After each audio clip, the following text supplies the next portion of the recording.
Hello and welcome back to the Rockin' Blizzard Arena here in Burbank, California. We just saw MVP Black claim their seat for Blizzcon at the Anaheim Convention Center next weekend. We got our losers matchup here in Group A about to take place. That's Tempo Storm versus Deadlykittens. And now, taking the reins at the analyst desk, you know her, you love her, the powerhouse of the Nexus, JC Gillyweed Gluck.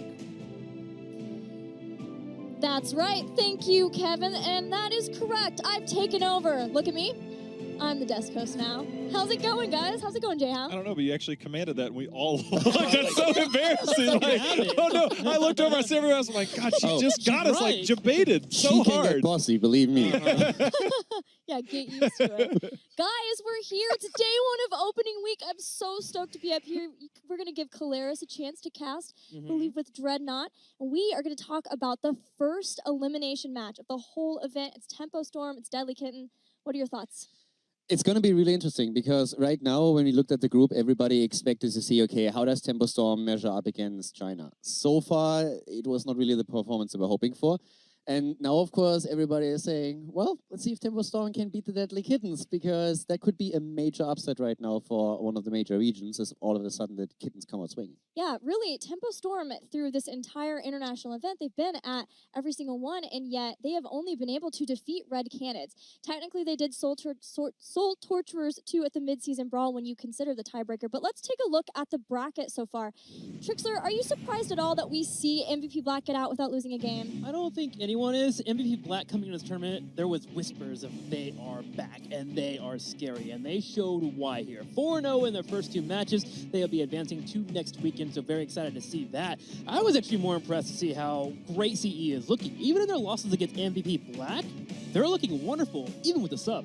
That was the story backstage. We're all like, wow, like CE is staying with them. Kevin's like, I got some questions to ask him. Like, did they expect CE to come out, and be as strong as they were? I mean, did MVP Black look good? Yeah, of course. Sure. But I think everybody might have expected more dominance. And I think that's more of the testament of CE as opposed to MVP Black. They look strong, they look great, but CE, I think, actually did a pretty good job holding with them. Yeah, CE definitely looks to be the team who will probably be going out along with MVP Black unless we see this next team really fire up and come online. Now, looking at Deadlykittens, we know that they have a different roster than the Deadlykittens we have known before. Jay-How, you're friends with these guys. Yeah. Has communication been an issue at all for them since they are speaking in a few different languages? It has, and noticeably so. And they've told us before that they just kind of expect Jen to basically follow the leader at that point. Yeah, they mentioned that he pings. He's like, I have clans ready. Literally barely speaks any English, and at times, you could overhear some of the communications. And one of the players asked me, are they speaking multiple language? I'm like, yeah. So at times you'll have Confidence, who's the other Korean player. He'll speak in Korean towards his ally there, and then at the same time, the Filipino players, if they feel like there's a hasty call to be made, they speak in Tagalog, their mother tongue, and it's just like, so you have three different languages that can at times come out here. They make it work for their region, but on the bigger stage, obviously, it makes it a little bit more problematic. That's my issue, is it does look like there is communication issues when you're watching this team. It almost seems like one person jumps the gun, and then everybody follows up afterwards, which is very scary when you're 1 to 2 seconds off in timings, especially against high-caliber play. Now, with that being said, with old Tempo Storm, that would be a type of style that could actually beat them. But we did just see in the last series that they were a little bit more forward with their aggression, so maybe it'll be a good matchup. I'm actually a bit worried when it comes to the drafting and also the strategies that they oftentimes used. I watched a couple of the games, or quite a few that they had in their qualifier, and they admitted later on in interviews that we had that they didn't really feel in the right place at the time, but there were some fundamental problems in their drafting and the way that they approached certain maps where they just didn't realize strengths that their own draft had and weaknesses in the opponents. And I feel we could already see that to an extent, of course, against MVP Black earlier. Everybody here has been talking about Meridian, for example, and it was completely ignored by them. They didn't respect it at all. They had a very clear idea of what they are afraid of, but I really feel they hit the wrong mark there. So they were, for example, terrified about Malthael and banned him out several times. Meridian is something that they didn't respect whatsoever, and they got punished for it. And we only saw a very small sample size, but this is something where I'm interested to see, are they going to change the MO here now heading into the next match, or is it going to be something where they just stick with the idea that they currently have? I will say this. When I was in Singapore, you talked about their poor drafting. They recognize it. Literally the very next morning, I'm logged in, we're preparing, we're ready to go. He whispers to me, he's like, our drafts were so bad yesterday. He literally just like came to me. I never said a word to him. That's just a pop-up whisper. There's the pink text. He's like, our drafts are bad. I'm like, okay, is it going to be better today? Yeah, they ended up winning and claiming their spot here at Blizzcon the opening week. But I think maybe the recognition, as you said, could potentially, but it's a very short turnaround today. I was very happy when they said it in the interviews. Without being prompted, they immediately said, like, yes, our drafts in the qualifier were horrible. And I was just like, okay, cool, they know. So but that becomes the question, right? They understand and they identify that they need to grow, but have they had the time and the room to actually grow as a team? Exactly. Well, let's switch over to their opponents now and talk about Tempo Storm. Deadlykittens themselves have not won a series at any international event they've been at this year, but Tempo Storm has also struggled a lot. Even when they are dominant within their region in North America, it just seems like something happens to them when they get on land. Did you feel like that was happening again here? Or do you, Trixler, you were even mentioning that you felt like changes were being made. I talked to Caldor afterwards and he called me a bit of a Care Bear. Like, I feel like there has been progress here from what we've seen in the international event. I don't think we're seeing the confidence that we would normally get from them in the North America region when they're playing. Fair. But I'm seeing a movement, and that makes me happy. To what extent, though? Yeah, exactly. Like, is it enough? I wanted to be there. I wanted to hear what Caldor said, because I'm raising the same question here. The one thing that I find funny is that you mentioned how they are really excelling in their own region, then they come to an offline event and they start losing games. The interesting part is they lose always against their own region. So yeah, they've been eliminated every event by a North American exactly, team. by an A. So they win online and offline, there seems just to be this blockade. And as you said, like, to what degree has that progress really been there? And I mean, I'm really disappointed by the performance overall. So I was hoping, when we're looking at North America, we're looking mostly at Roll20. They come in with a lot of confidence. They are the team that everybody says, okay, we're going to take this. Then Team Freedom. I wanted to see where Tempo Storm is right now, and currently I'm not convinced. Well, it starts with the draft. So let's get started for our first elimination match. We're looking at the Battleground pool for this best of 3. Tempo Storm banning Infernal Shrines, standard for them. Deadlykittens banning Braxis Holdout, and Deadlykittens has chosen to take us to Cursed Hollow. If I were... Or Tempo Storm.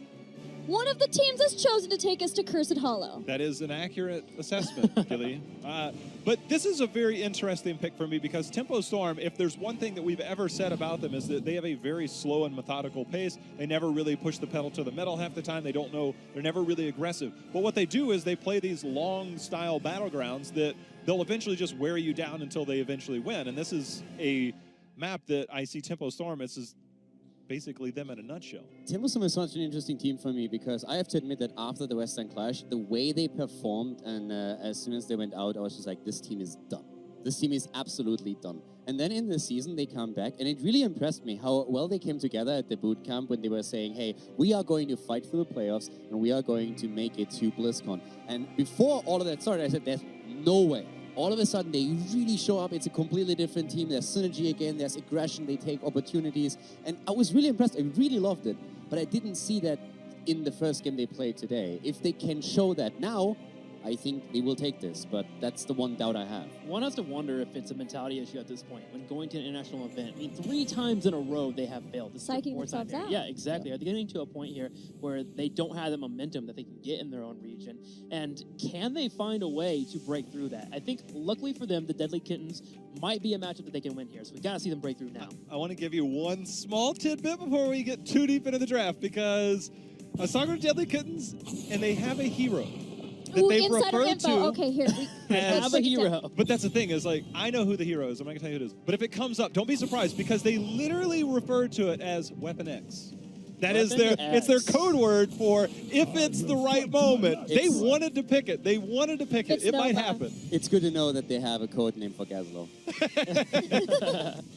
Well, here we go into game 1. This is a best of 3. This is the best of 3 for these teams, because the loser is out of this event. I want to see what kind of priority Tempo Storm now has for Malthael, because it's a hero that it's always high for them. Exactly. Like, overall, I would expect it. They changed it up already a little bit with Genji and Mirrodin here, which I actually like. But overall, it feels that North America, especially compared to other major regions, is currently prioritizing Malthael more than anyone else. by no means is he a bad hero, but for them it oftentimes was such a high priority that other regions and teams have now started to even ban it immediately against them. I wonder now, with Genji being a high priority here for Tempo, Deadlykittens loves the double support. We have a big battleground. Maybe Brightwing becomes an early pickup. We've seen a lot of strength from her, deals with Genji very well. Brightwing is absolutely fantastic in a really good spot right now, to an extent where I personally ask myself how much Gili paid the development team to make that change happen for Blizzcon. It's always I plead something. the fifth. Cador's always thinking about bribes and all these mysterious, like, conspiracies. Because Brightwing has bribe There's no tricks way there. they can enjoy Brightwing being I played. have my conspiracy theorist in Dreadnought. You have yours in Caldor. That's, oh my gosh, man. Some of the things this guy says in the car ride home. I just want to check out for the day. I remember our car rides had back an in agreement. Taiwan. Trixler Yeah. and I talked about Rexar and Artanis. I don't even know what you guys talk about. You know that I can go that deep, too. Yeah, I That's know, how far right? you can tell me. ETC and Sonya picked up strong front lines here for the Deadlykittens. They are intending to bring the fight to Tempo Storm. Yeah, so we talk about Brightwing for a couple of reasons, as we are now having, of course, ETC and Sonya in. But just ETC and Sonya add another reason why Brightwing would be a good choice here. If you have Genji and you combine Brightwing with a double support composition, you can really, with Emerald Wind, create a lot of opportunities once that Genji makes the commitment. But right now, you also have her as a control tool against Sonya once that Whirlwind starts, or ETC. So I would really love either a ban on the side of the Deadlykittens against her, or a pickup on the side of Tempest Storm. I really feel that she would fit even better into the draft now with what we are having here. I know the meta's sped up a lot, but still, with Uther still floating around, could that still be an option available for the Genji if they were to leave that up? I think it's high probability. Yeah, I think Yeah. I'd rather ban that. The biggest thing is with Double the support. The double support thing. One of the biggest detriments to a Rhaegar in the backline is, like, no matter how much protection you have, you get a Genji, you get through the Rhaegar, he's burning Ancestral because he knows he's about to die, and then he's out of the fight. And generally, you can get that early kill and then just start to roll from there. You can definitely play with a double support on the side of Tempo Storm if you want to here. You already have with Muradin also another great engage, of course. So keep in mind, when we're looking at Genji and Muradin, with the old idea of Muradin, you don't really expect him to be that guy that jumps way deep into your backline. But that's the change that we now are in because of the recent patch. 116 is hit. With Genji and Muradin, you can get massive commitments with super aggression into the backline, and no one is safe there. So that's one of the things that Tempo Storm could also spec in. Hyper mobility and try to just like completely drive the fight with momentum. The further point about that is that if you do go in, you've got an ETC, you've got a Sonya, you need some type of cleanse, some type of protection at that point. You could even go Hand of Protection, plus you have the Divine Shield. So you have like that double form of protection to really enable that, plus the added armor once you hit that wave of light in there. So we'll see what their thoughts are as we're now through all of our bans. On a band out, that Brightwing and Uther are available. Brightwing Uther could still even work here, but you have to be a bit too careful. Maybe you're a bit all in on the idea of your Genji and Muradin being the main disruption for Tempo Storm. There's definitely a lot of options that you have with what you can play in this case right now. So first of all, we talked about Brightwing a lot. We have Uther still with a combo with Dragon Blade, Divine Shield. But there's also, if you want to go into full mobility, you can, for example, still think about Tyrael, especially the Korean and the Chinese teams are looking heavily into into Tyrael play. But as you pointed out a bit earlier, on this map in particular, Tyrael is just super strong and he opens up so much. So if you want to go for heavy dive, that's another opportunity you have. I think I agree with there, but with it being Tempo Storm, man, they haven't played Tyrael in forever, it feels like. The Muradin, Genji. Malthier or Dahaka was kind of the pickup here for Cattle, and Cattle's been favoring that Malthier so much lately that he moves straight into it. I mean, they finally get Malthier. Finally, a game where he's not banned out against them. Let's drop the beat here. I think Lucio, natural counter towards Malthiel the minute that goes out, as well as Genji to really try and survive that burst. Once you can get through that initial burst, it will really help. NSJ, of course, going to be on the gray main per usual. Now, guys, with Tempo Storm, Brightwing is still available if they want to go that double. In the 3 of the 4 games after Western Clash, they had Genji in 3 of those. The other one was banned out first ban. Also, in all of their games, the last 5 games on record, they all had a global in some form or fashion, one of those being an Abathur at that point, but Abathur banned. So they have tendencies on this, and they've kind of got that. I think they can get that with the Brightwing, get that global, get that double support, but I don't know. I don't know how that fits them right now. Could they run solo support here and just go for a range? I feel like they could pull it off, but it would still be quite difficult. We've seen so much double support from them and a majority of the teams, honestly. To be honest, I really like what we're having on the side of the Deadlykittens now. If Lucio drops the sound barrier just in time when Malthael drops his own ult, it's going to be extremely difficult for Tempo Storm to get anything done with this setup here. So the tools that the Kittens have are amazing. If they use them right, Tempo Storm is going to be in trouble. The scariest thing is that in game one, or in our first series with MVP Black, we heard the beat getting dropped, and Muradin, as you alluded to, now a threat when he dives in. He hit the heavy impact, stalled out, dropping it. He interrupted the channel, and at that point, that fight really turned because they didn't have that. It goes on a 10-second cooldown. Stop the beat. It stopped the beat.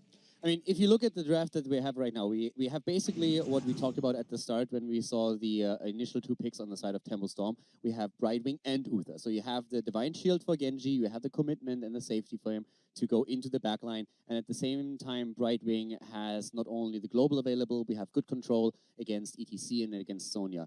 What I'm really worried about is outside of the Divine Shield Dragonblade, the kill potential for Tempo Storm, because I think that the Kittens have a great draft, and if they manage Malthael, then they should be in a spot where they can deal with them. Gilly, I'm curious. What do you think here? Is this something that Tempo Storm can win?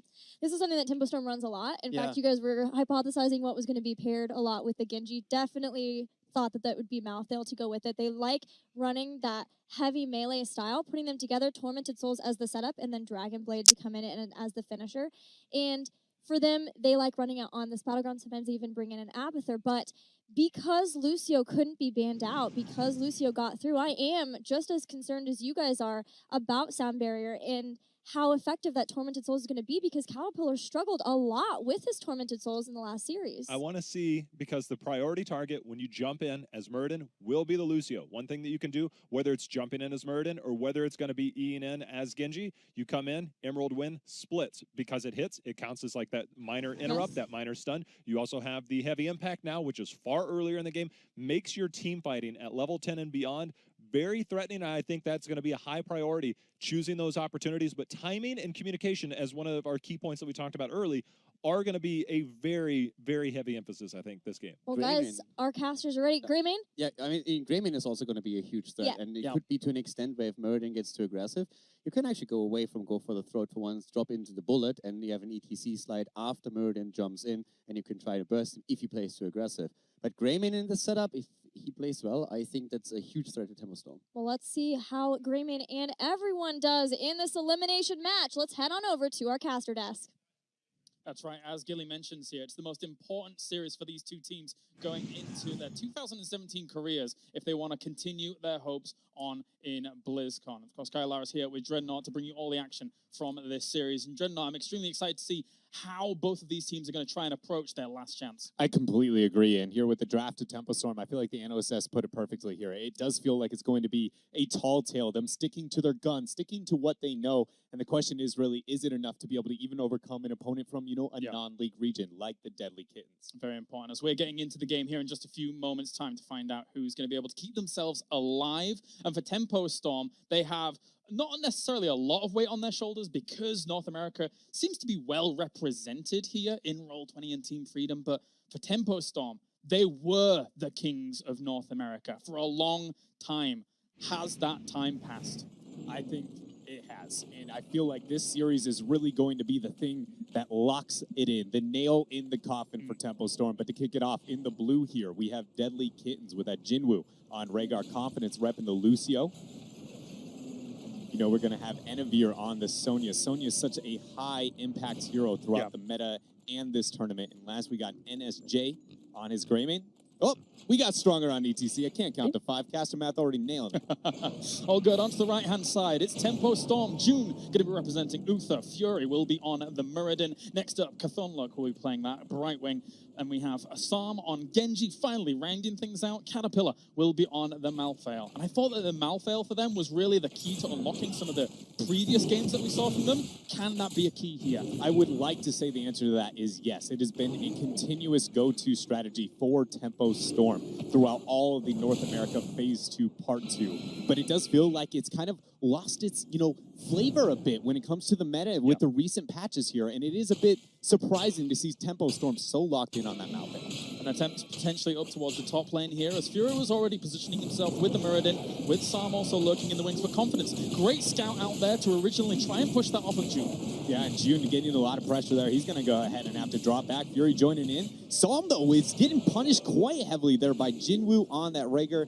Never can you look past the Rhaegar, one of the highest damage supports in the game. But I want to highlight, if you watch, actually, Fury missed a dwarf toss over the wall there in another situation where it seems like he's just not up to snuff here. He's struggling here at this international level. I like the confidence is using his mobility along that wall to use the scouting technique for when Fury's potentially trying to dive in there and really put on some pressure, because he is the most mobile. He's the one that's going to get away out of those three. Absolutely. Anytime you're on the Lucio, if you aren't afraid of the initiation, talking about one, we're going to have it up on top. Nice Stormbolt connected for Tempo Storm, but the double support is enough to keep everyone alive here. And really a lot of the focus is on this top lane, right? Aside from the maybe Malthael Sonya, which could get a bit dicey from time to time if someone has a slight misplay, this is where our focus point is going to be for now. And as you can see, very patient plays with confidence, cycling around. Muradin's constantly actually gone down towards mid now whilst Brightwing repositions. Yeah, and this is because those Giants are about to come online. Malthael's looking to drop on back. Tempo Storm seems to be mirroring that kind of transition with Greymane and Rhaegar. Ultimately, up until we find the tribute spawning anywhere 215 and later on, we don't know who's going to gain the upper hand. No team has a major global, no team. Well, I guess Brightwing would give Tempo Storm a slight edge, but ultimately she doesn't push that hard to necessarily justify going a large advantage for Tempo. The one attempt that you can try and get to equalize that on Deadlykittens is Lucio, but it's much slower. Yeah. It's fast. He's a fast guy. Oh, yeah. He's pretty quick. Yeah, he's pretty quick, but not quick enough. Here comes the tribute to start things off. Not too bad for either team because we have the 3 in each position. This actually favors the push from Tempo Storm because they have the Giants down towards the bottom, or they did initially while this was moving forward. But it does kind of provide an awkward 1v1 on bottom because ultimately Sonya can't push as effectively because her wave clear comes through her E, which is going to be interrupted by that polymorph there. Channel attempt for confidence.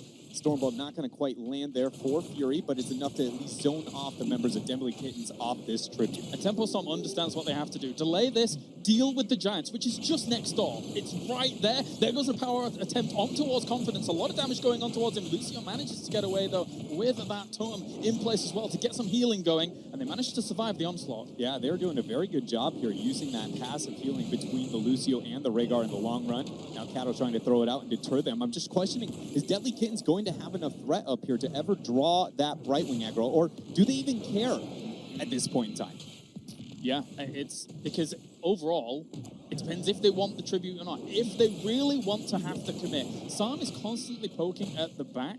Malthael wisely has actually gone and soaked that mid lane and come back here. So I feel like Tempo Storm is slowly eking out the advantages in this position. And Sonya's actually not that effective into the 1v1 as I took a little bit of a look down on there. So ultimately, this is totally fine for both teams to go head-to-head 4 versus 4 over that top tribute. Malthael getting some soak up on mid, but Genji with a nice little shuriken drop in there, stopping another channel here. Deadlykittens about 2 minutes deep on this tribute and unable to obtain it. Absolutely, and with the 2 minutes that you quote there, like, this is a very tactical, slow-paced attempt at trying to keep themselves alive. These two teams know the severity of the situation.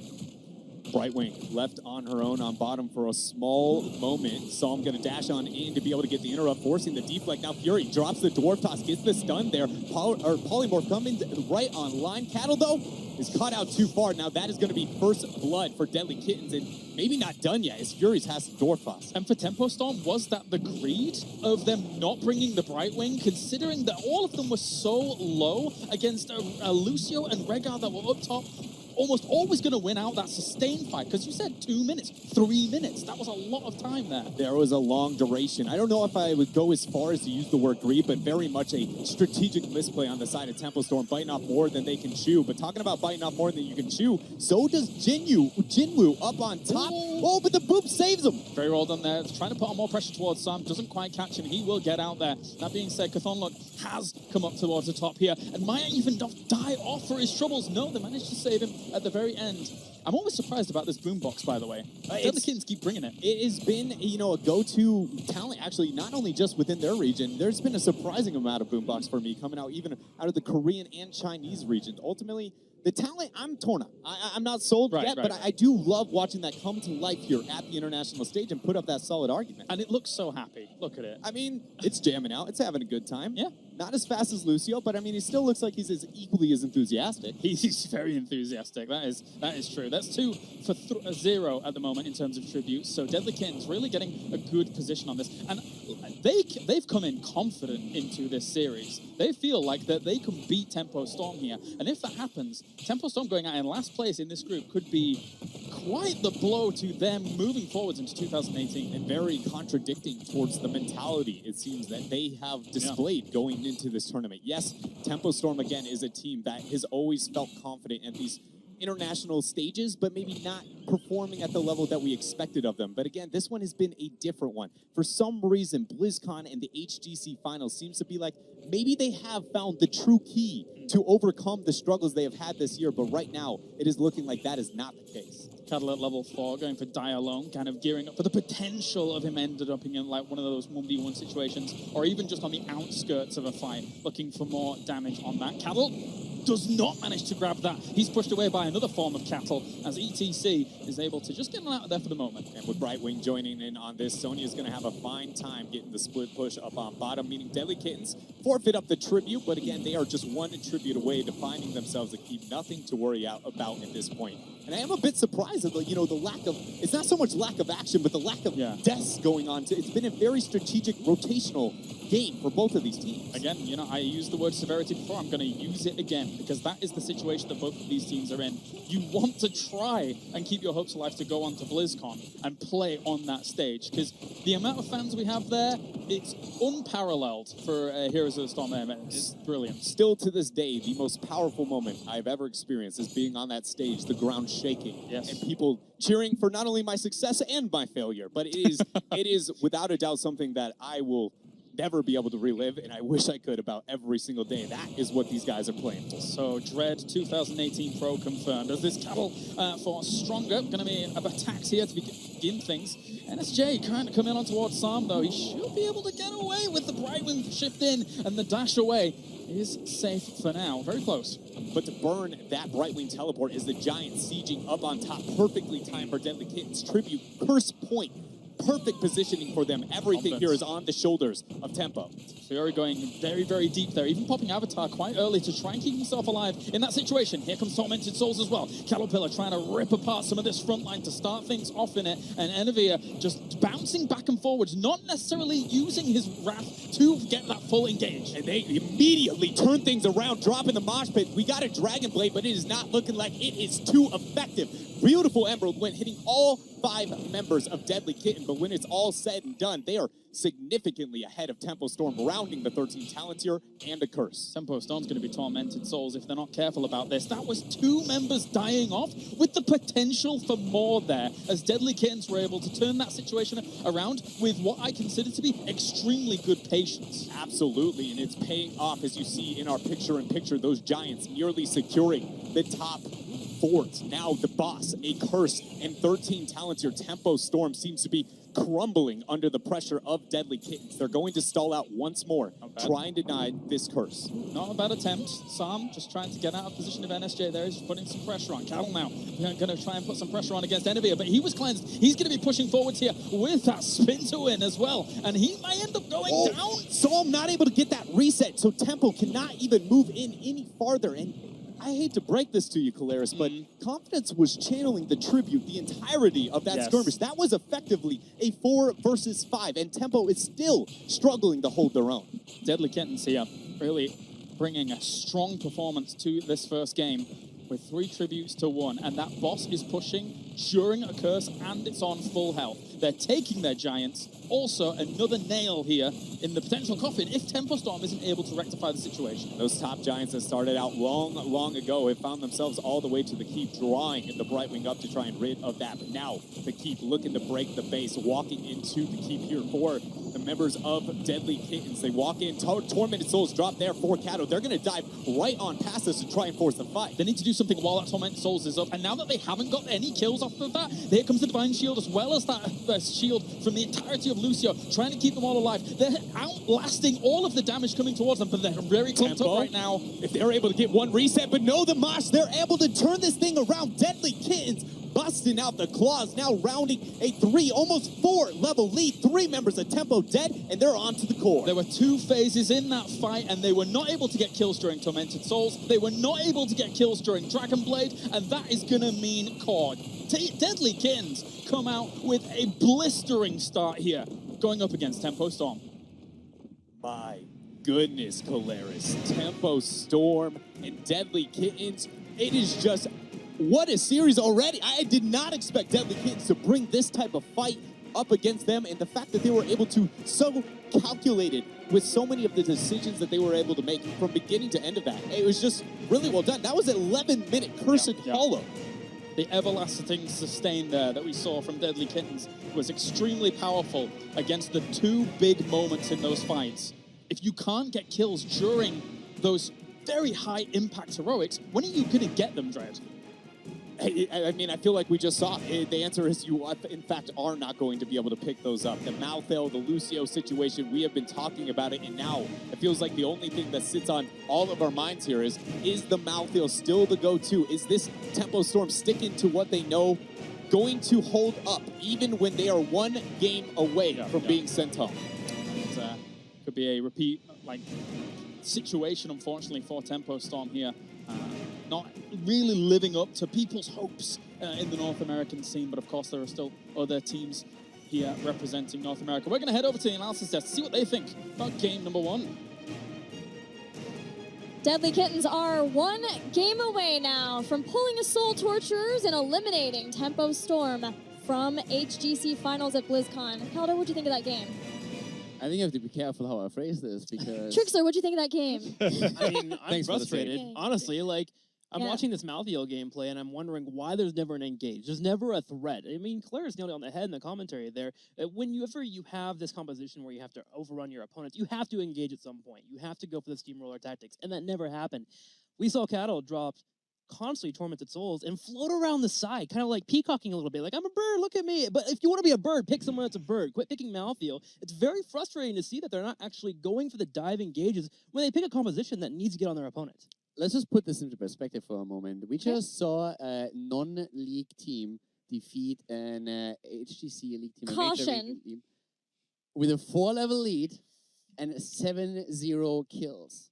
That is insane. Yes. I want to frame it because I felt there was a few really bad macro decisions on the side of Tempo Storm. It was 12 and about a sliver away from 13. They decided, all right, we know that they're on boss. Maybe we come down and poke around the tribute.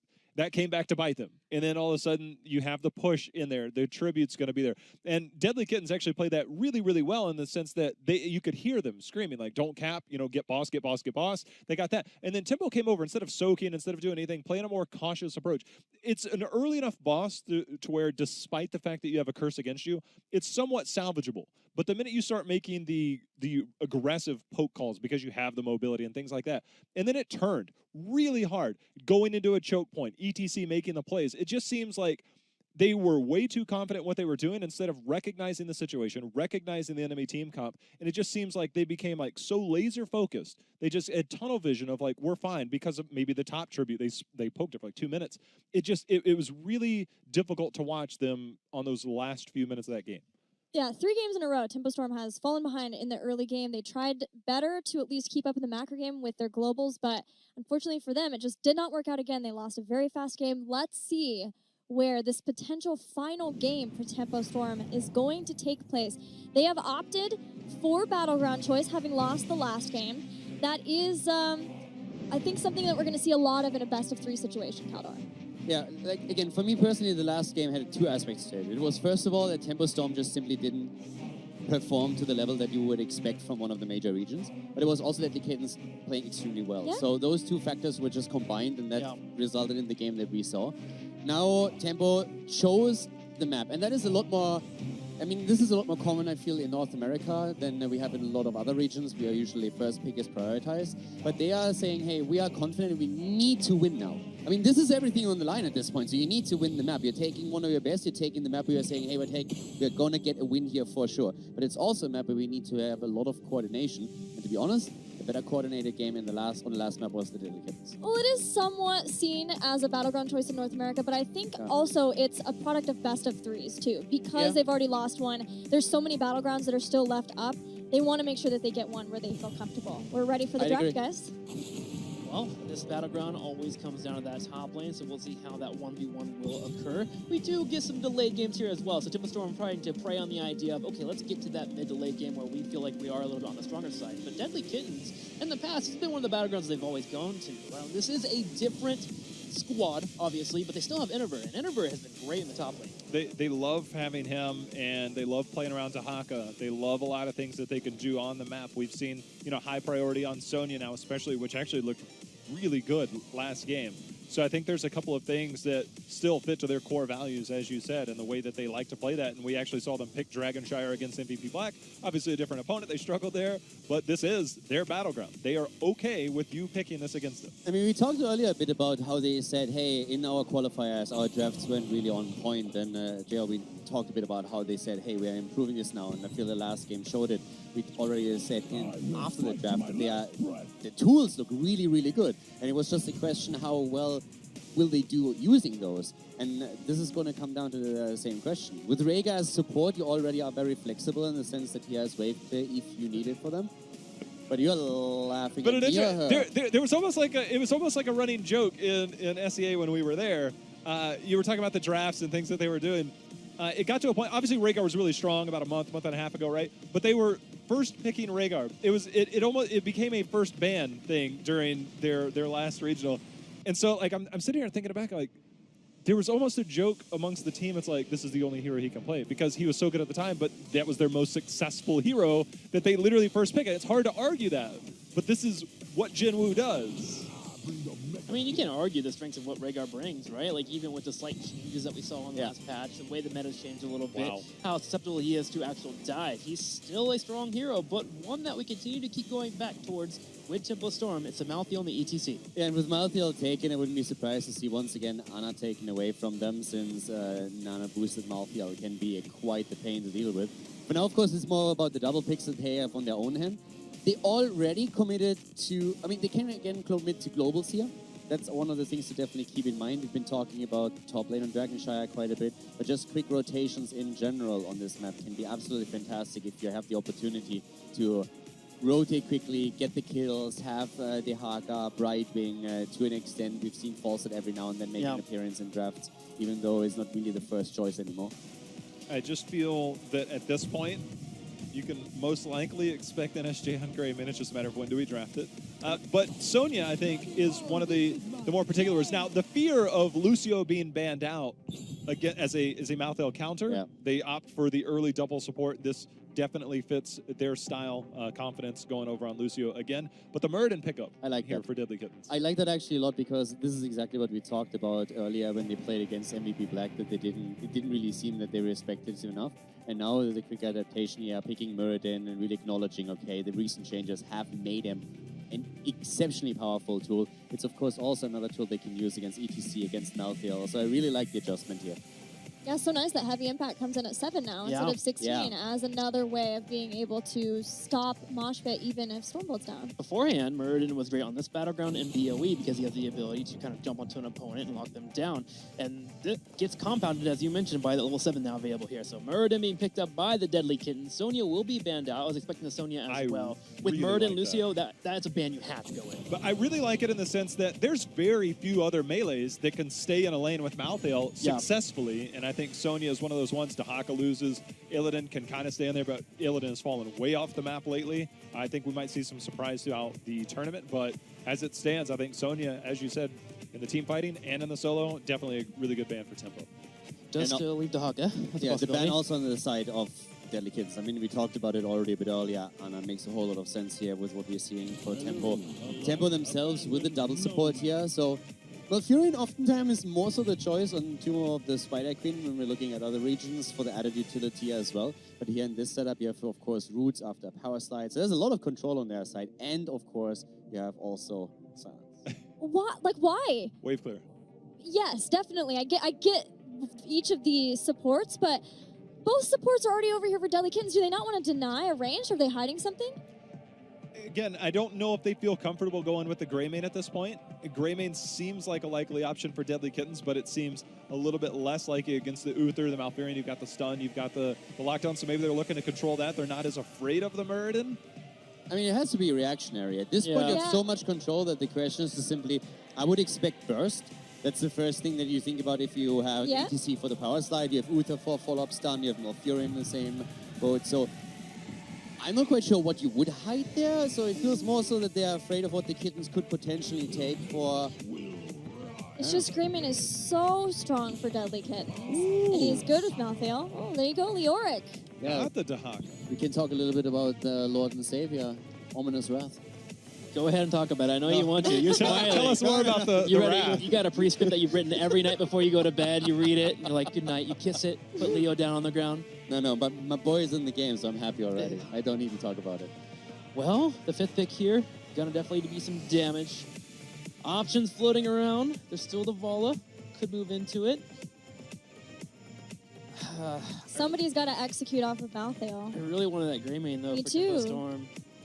Which is surprising. Maybe they, I'm trying to think of why they would hide that. Maybe they want to counter it. But again, as you said, the support's already picked up. Maybe pick up a support plus that damage, but whoever... The hesitance here just confuses me. Yeah, if you are doing that, as Gilly said, you should know what you want to go into. Oh, what? What in the Whoa. hell is going on? Okay, so... I guess they want to go out with a bang? That's Sorry, what's that mean? Sorry. Yeah, that's how you feel about the comp? Well, isn't that normally my line? Sorry, I was trying to talk If because it you was take silence. this and away that's from what me, came out. what do I bring to this? Sorry, combo? we'll rewind. You can go ahead and say it. Okay. I think they want to go out with a bang here. Yeah, it's possible. You know, it's definitely a thing. Do you think they want to go out with a bang? Could be. J-Hal, what do you think? I think they want to go out with a bang. I am... They said that we could expect some weird stuff, potentially. They've basically been playing a 2-month-old meta with a new hero or two, reworked hero or two. That's been it. It's been it for 3 games so far. And now we get what everybody probably watching, everybody at this desk assumed there would have to be some type of range damage in this scenario, right? And we get a last pick Kerrigan.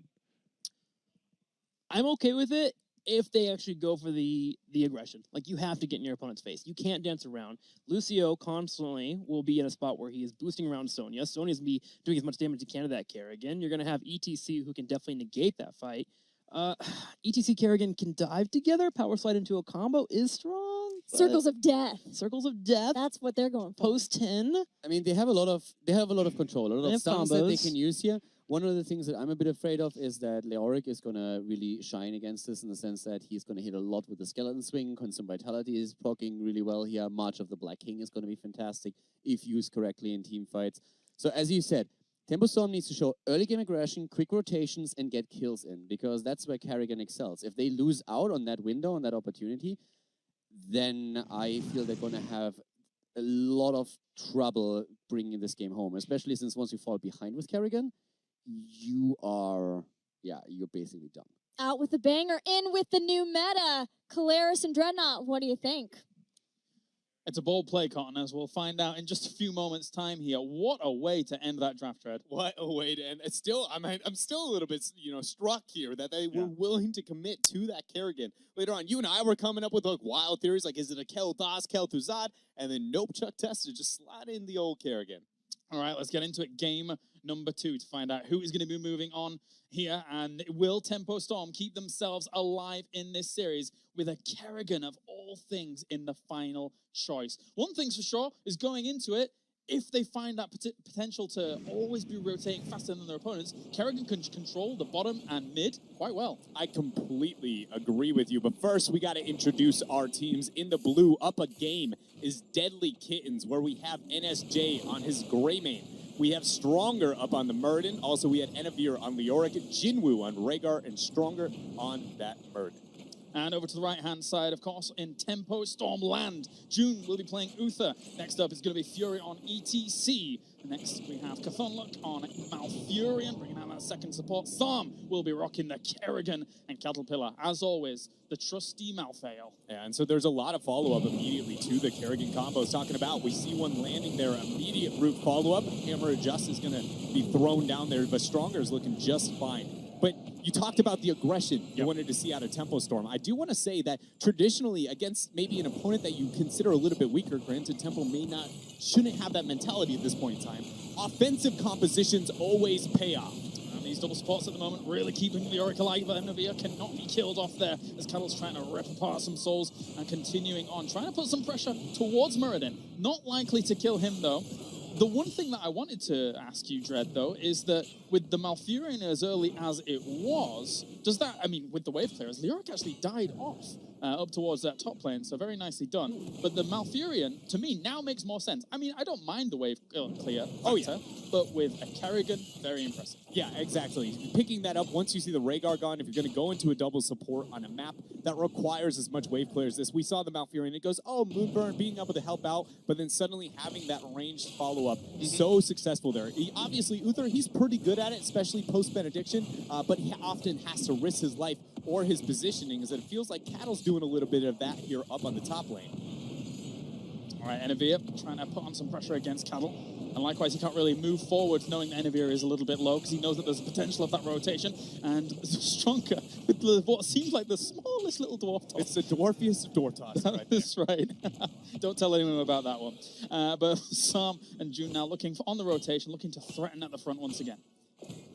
I'm surprised to see that kind of, transition in rotations here from the members of Tempo Storm. Yes, they do have an offensive composition, but I'd like to see them at least try and not hide into this Bermuda Triangle of Death. Hold on a minute here. They might be able to sniff out Stronger. Also, another thing to keep in mind with that gank we saw them transitioning onto Stronger before, they are very quick to use all of their CC stacked on top of one another. I would like to see Uther try and wait for the Dwarf Toss animation before end up using the Hammer Justice. Try and interrupt that there rather than just kind of throwing CC after CC and hoping to get the kill because his health pool is so very high.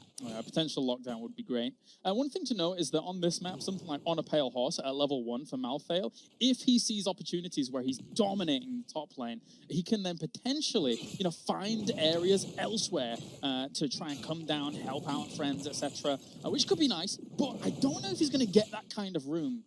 So the one thing it is great for is getting back to lane. Yeah, one thing I also want to highlight when it came to those talent adjustments here for Psalm specifically to be able to deal with the wave clear and the focus there.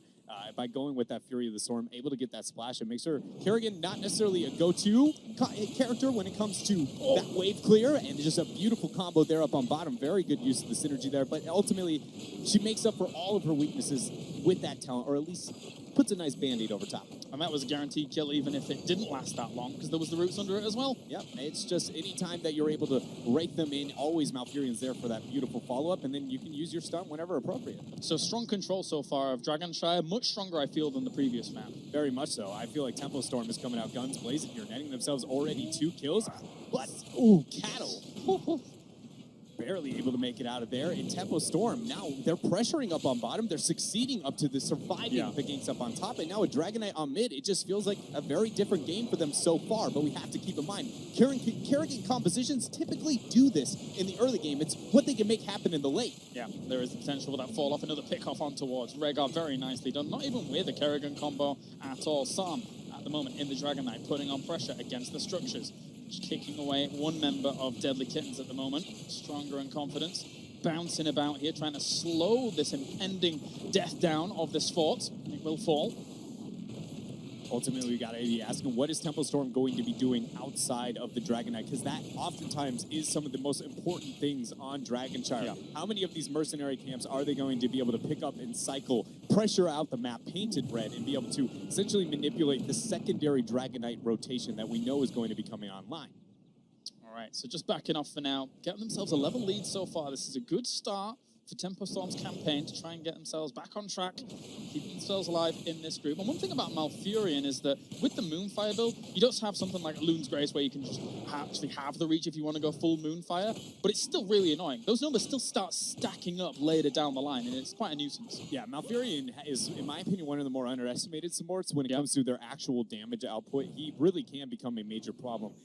the only trade-off, as you said, it's that of Loon's Grace, The risking range. your positioning constantly to be able to get that damage output, but it's made very convenient when the double support meta. It makes sense we see Malfurions trying to make up for what their compositions often fail. And I've highlighted it multiple times. This is oftentimes why Rhaegar, one of the many reasons, Rhaegar is at the forefront of the support meta. This is one of the maps that you felt that Deadlykittens had most grasp on last Absolutely. tournament, wasn't it? It is without a doubt their best map, in my opinion. Yeah. Their rotations are very, very fluid. As we look towards the later stages of the game, I bet we can oftentimes see them really split pressuring on one aspect of the map with a camp, and then it's very likely that they will be able to force a fight out somewhere else, much like we saw them do on Curse, but here they constantly seem to be able to rely on that strategy. So the reason I bring that up is because as much as they haven't done that well towards bottom and mid, Lucio has been constantly reinforcing towards top, making Cattle's job a pain in the bum. Like, actually just having a really hard time against a Leoric of all things. And I feel like that is because the 4-man of Tempo Storm does have enough wave clear because of the adjustment with the Malfurion that we're talking about, that and the 1 versus 1 is so successful for the Maltail that essentially somebody has to make up for that, because you are not going to be able to deal with this lethal 4-man Tempo Storm has composed here. But with their heroics, they are managing to get a lot of pressure onto this bottom keep. Big pressure with the Knights at the moment. They'll get cleaned up, and then Tempo Storm doesn't feel comfortable sticking around there, even though there's no 10 just yet for Deadlykittens, and we haven't seen the unleashing of Maelstrom and the Tormented Souls. I can't wait for that one. That one's going to be exciting. As they said, circles upon circles. Circles upon circles. It is going to be just absolutely terrifying with seeing those in synergy. I've never really seen them in the same composition, which is showing kind of the rarity of what Tempo Storm has built here. But Power Slide, Kerrigan combo, brilliant cleanse. Very, very well done there. Stronger gets out. Not even the Roots will be able to lock that down. Cattle at the moment on the flank, looking to put pressure on towards Leoric, making him stray away from the fight. Stronger lives to fight another day. Enavir dropping the Wraith Walk, looking to retrieve. Fury gets a Power Slide. Kerrigan combo not going to be used. Ancestral does end up dropping, but we saw Rhaegar transition down towards bottom. He stops the Drag Knight from being able to be taken. Actually cancelling out that the silence there on the Malfurion. No, the Malfurion actually did get the silence off there with the 90 seconds, but overall, so getting themselves 1 kill. Leoric falls, but that's just going to be all they get for now. Just the Leoric there, but I just want to highlight that rotation out of Deadlykittens to sacrifice their Leoric in order to make sure the Dragon Knight didn't get up. I don't think maybe at this point in time that is necessarily a necessary trait for them, because the Dragon Knight doesn't scale that effectively, but later on, it's those kind of cheeky plays that show the expertise and mastery that they have over a map like Dragonshire. Right, so Enavir looking to try and reinforce Stronger up towards the top. He should be able to get away if he's got a Dwarf Toss, but nice that Root is going to be able to shut him down. Oh, and the pull back there as he tries to get over the wall. Jinwoo running with his tail between his legs. Poor doggy. Deadlykitten's able to pick up the Night Camp in the meantime. It looks like Leoric's going to try and go bottom to be able to deal with the Giants, but now that Tempo Storm has secured themselves a full level lead with this aggressive composition, that it's likely they'll be able to follow up with the Dragon Knight here. This is looking very, very good. Now I want to be seeing what does Tempo Storm end up doing here with this Dragon Knight, because we often know Dragonshire is one of the few maps that seems to struggle in identifying win conditions, and they are just beelining it here to the key. I was going to say, going straight to bot lane, we all know how important and impactful that lane is on this map. Tempo Storm wants none of the late game. None of it. Let's try and round this out as fast as possible. Enavir actually using that Wraith Walk offensively here, looking to try and force the fight. No kick yet used for Solom as he's going to move in here, focusing more onto the keep, falling pretty low here. Now on towards him. NSJ gets kicked away. No damage done just yet to the lineup, as Enavir here taking a bit of damage. Stronger looking for a flank petition on towards the back line. Arch of the Black King being dropped down now puts him in a terrible position. Enavir able to get the Wraith Walk out, but it costs him a keep. Tough stuff. Tempo Storm is happy with that. They're going to retreat out. There will be no fighting here. And that's calm and patient play from Tempo Storm, seizing their advantages. They may lose top 4, depending on how healthy that Night Camp is, though. Oh, combo, another cleanse. Once again, we are seeing Jinwoo there to save the day. But that camp you were talking about up on top, this is one of those things that I was trying to highlight. They are so very good at understanding how to pressure one angle of the map while a major objective is going to be there on Dragonshire. And I would argue it's going to be the major reason they're able to come back if they do so in this game, but with confidence, getting CC'd after CC'd. It doesn't look like that's going to be the case.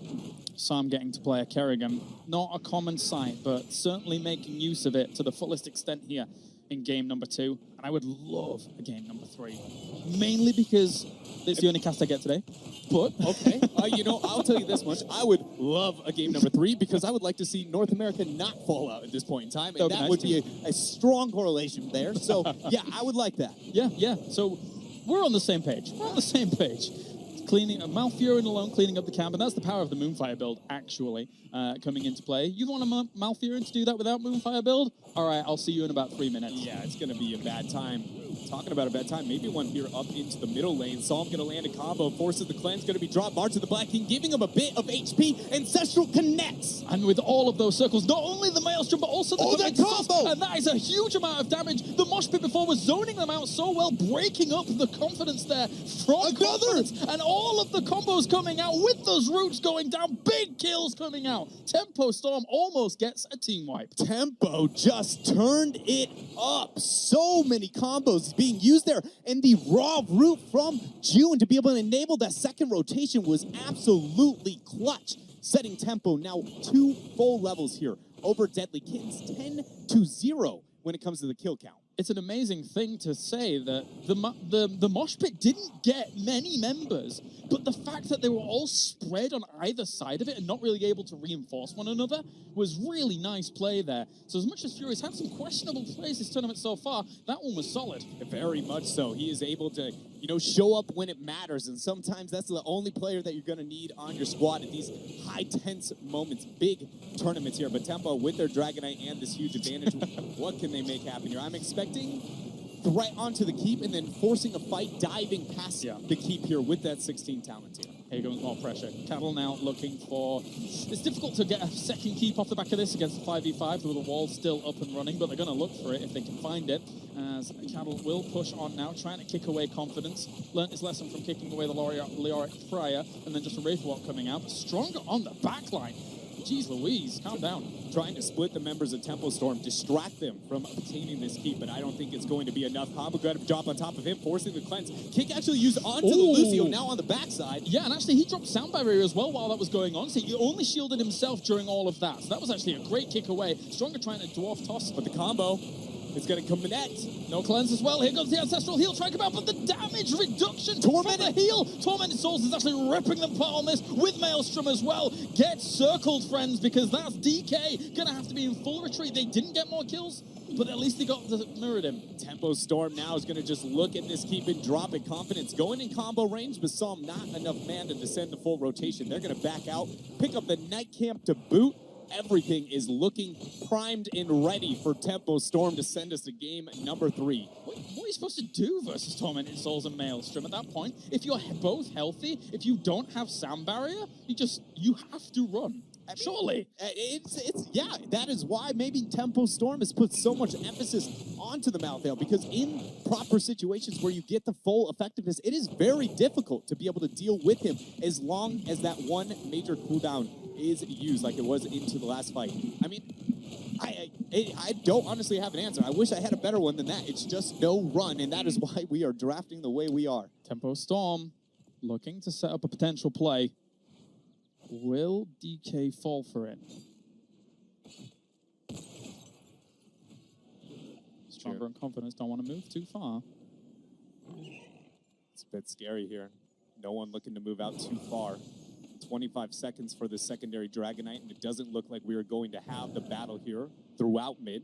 3 members of Deadlykittens going to put emphasis onto the bottom lane as we see Stronger looking to zone out in the Bermuda Triangle, meaning Tempo Storm is going to have a significant advantage with this rotations because of that bottom keep being down, and the Dragonite, which one of the shrines these teams are comfortable picking up first. The fact that Tempo is picking up the one closest to a fort makes all rotations very free for them from this point on. But I like those cautionary moments from Tempo Storm, especially in that situation. They've seized control of this game the entire time. They've got themselves 2 keeps. Why not Party Bush in that spot? I mean, why not Party Bush all the time?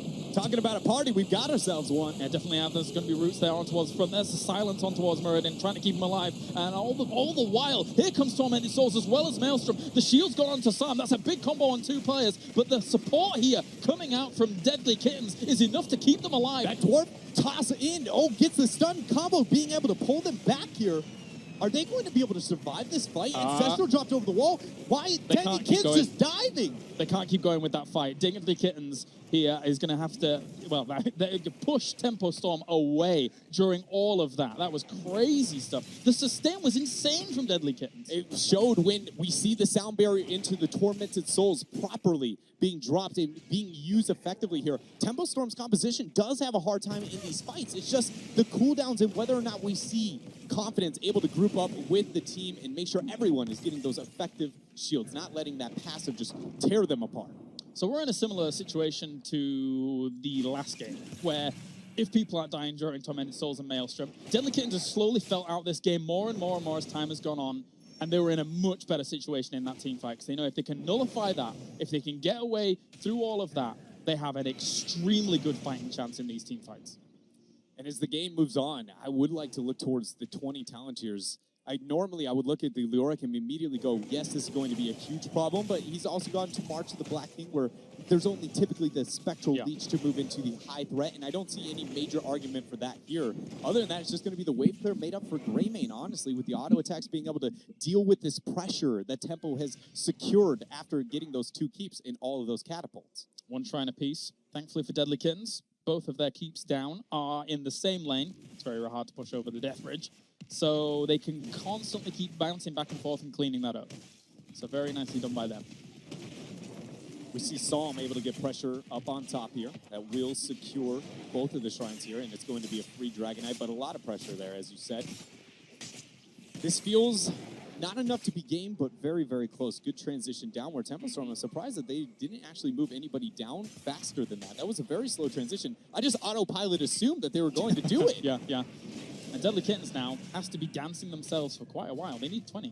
One thing I do want to highlight here is that I want to see Deadlykittens try and not take fights in these type of chokeholds that enable that Tormented Soul. Psalm's going to move forward, trying to target down Jinwoo. He's going to kite right on out. Anavir still has the Wraith Walk, same was stronger in that door toss. Sam went in deep. He knows he has the ability to do so. Here comes the Maelstrom as well as Tormented Souls, blowing up one member instantly. Rega ends up falling with a big silence coming out from Malfurion as well. This is the dream situation here with the Torpus. Fury gets himself the lock on Greymane, and that is going to be more power coming out here from Tempo Storm, looking to round out the game. Another combo, another follow-up. Tempo Storm is just lighting up the Deadlykittens, now 14-0.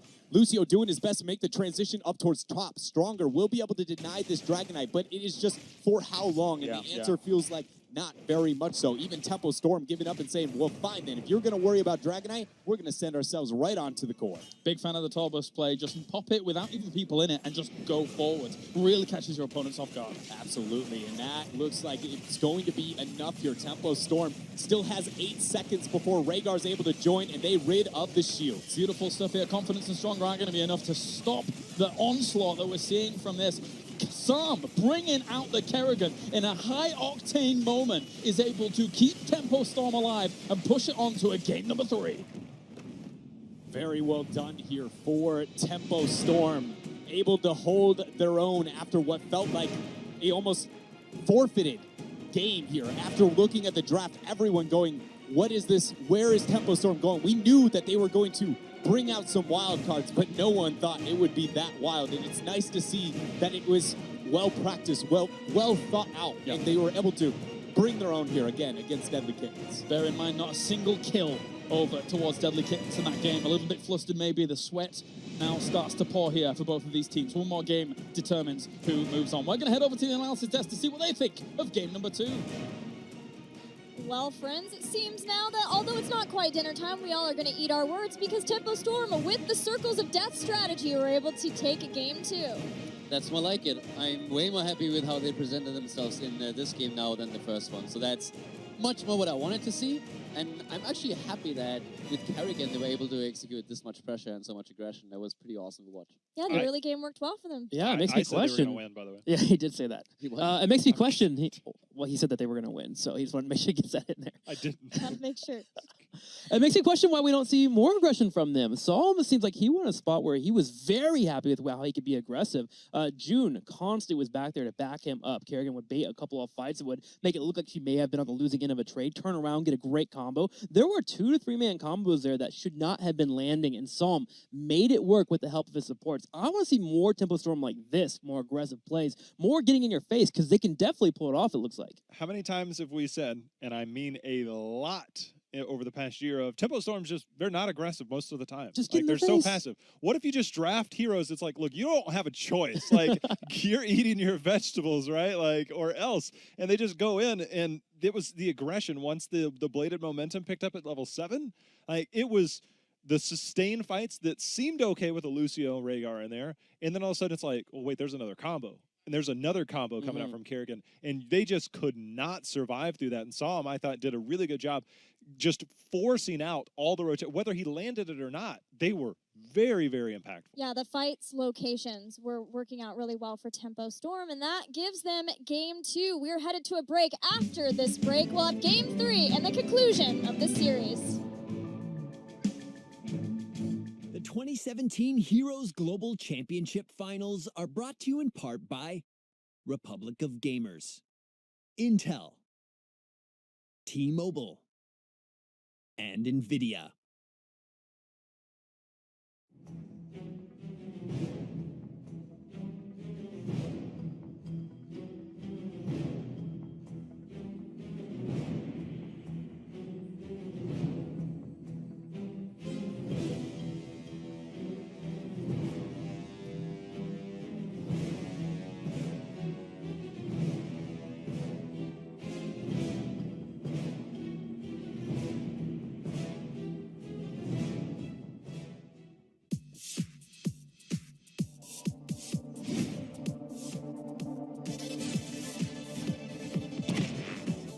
Since he was a child, Lucio has always believed in using music to bring people together. When the Vishkar Corporation moved in and began to exploit his community, Lucio repurposed the company's sonic technology and used it to lead an uprising. He became an overnight celebrity and started touring the world in sold-out shows to promote positive social change. Now, Lucio fights for justice as he drops the beat around the world and throughout the Nexus. Lucio is a highly mobile support hero who constantly heals or increases the movement speed of all nearby allies. Lucio is able to attack enemies while moving, and his weapon never needs to be reloaded. His trait, Wall Ride, automatically increases his movement speed and allows him to pass through units as long as he's moving next to a wall or structure. Lucio's first ability, Sound Wave, fires a sonic blast that damages and knocks back all enemies in its arc. Crossfade toggles between the 2 songs that Lucio is constantly playing to support himself and nearby allies. Use his Speed Boost song to increase movement speed, or his Healing Boost song to heal. When Lucio uses Amp It Up, the effect of the song he's currently playing is increased for a short period. Healing Boost heals for dramatically more per second, and Speed Boost grants allies even more movement speed. Lucio's first heroic ability, Sound Barrier, works just as it does in Overwatch, providing all nearby teammates with a powerful shield that decays over a short window of time. Reverse Amp is a more offense-oriented heroic. When cast, it applies a negative effect to all nearby enemies. This effect is the opposite of what Lucio's current song does for his allies. If he's playing Speed Boost, all nearby enemies are slowed. If he's playing Healing Boost, all nearby enemies take damage over time. This is in addition to the positive effect each song provides for his own team.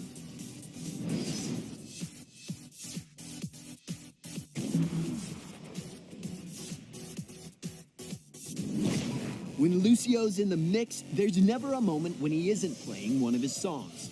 The key is to know which song to play and when to play it. Use Crossfade to switch between them as the situation demands, keeping your teammates healed when under pressure, or helping them move around the battlefield. Crossfade has no cooldown, so you can toggle between Lucio's 2 songs as often as you require. Be sure to amp it up when your support is needed the most. If you're facing an enemy, Lucio, focus fire and burst him down. Lucio's wall ride trait, along with his speed boost song and amp it up, give him amazing mobility. Use the environment to run circles around your enemies and push them toward your allies with Soundwave. When escaping a battle, Soundwave can also be used to create space between Lucio and his pursuer. Sound Barrier is a great defensive burst tool that can absorb high amounts of damage for your team. There's a brief delay between when you cast it and when the shields take effect, and the shields themselves only last for a short window of time, so be sure to drop the beat at precisely the right moment. If you choose the reverse amp heroic, keep in mind that its effects are separate from Lucio's normal songs. When you activate reverse amp, Lucio's current song will continue to benefit his allies. Keep in mind that reverse amp doesn't benefit from amp it up in any way. Be sure to continue using amp it up to help your team instead of trying to use it to hinder your enemies. Lucio is an electronic musician extraordinaire whose sick beats both empower his team and help drive them to victory.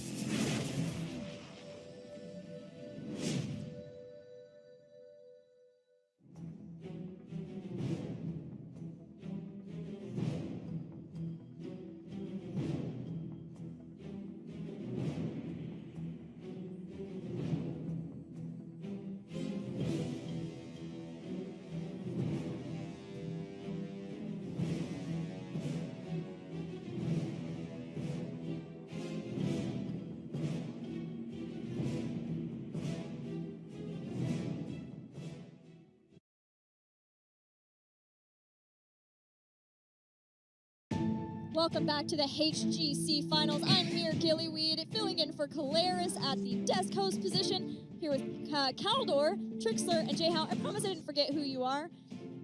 Maybe I did. Who knows? It's a beard. She's crushing me today. First she bosses me around. The crap you were giving me during the break, man. Maybe I did just forget.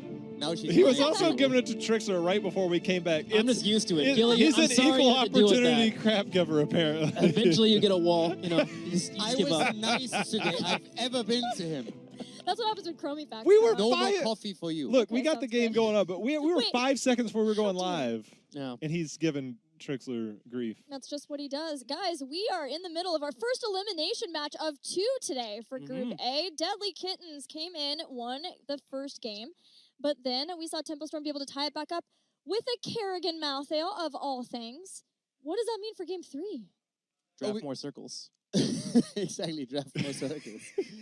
The one thing I wanted to add before we headed into the break was, by the way, that with the combo with Kerrigan and Malthael, is what really cool to see that a lot of the pressure that Malthael experienced in the first game was actually away from him. The attention was more so on Kerrigan, which allowed Malthael to do so much in those team fights. Since even with the double support, they had a lot of trouble out healing the damage, since every single time Touch of Death was simply activated, and Malthael had so much room to work with, since everybody's eyes were on Kerrigan and her stuns. Yeah, it seemed way different than the Tormented Souls of the Dragon Blade that we saw in the first game. They were able to get through Sound Barrier and the heals that Deadlykittens had. Let's see where Game 3, the third and final game of this Best of 3, is going to take place.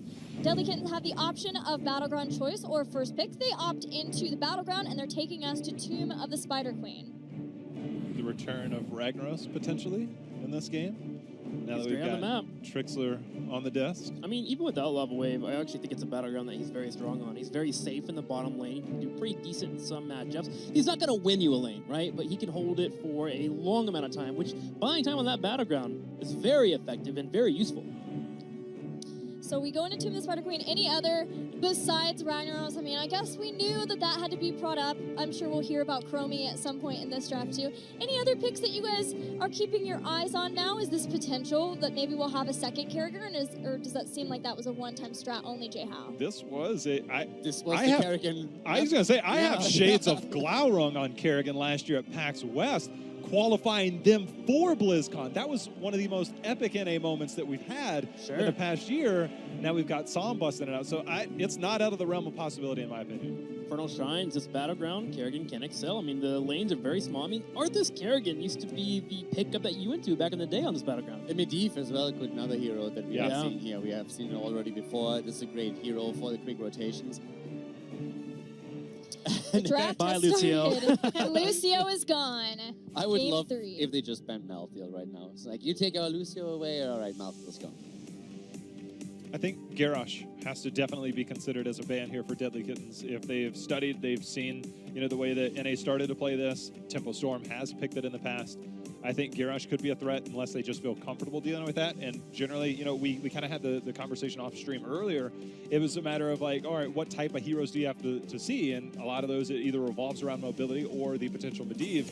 So are you comfortable with that? But this is interesting. Like this more. If you pick Garrosh now, then you allow Deadlykittens to draft heroes that can punish Garrosh. That would be ETC, for example, that can really exploit his positioning. So I think they are going to have an easier time playing around Garrosh and trying to exploit his weaknesses than dealing with Malthael again, that obviously is prioritized by Tempo Storm to a ridiculous amount. So it's just a pillar of their comps. So getting rid of him makes sense, I feel, in this setup. Gilly, would Tassadar make sense here for Tempo Storm? I feel like that's something that you would move into with that being open and available, and they have a huge track record with the hero.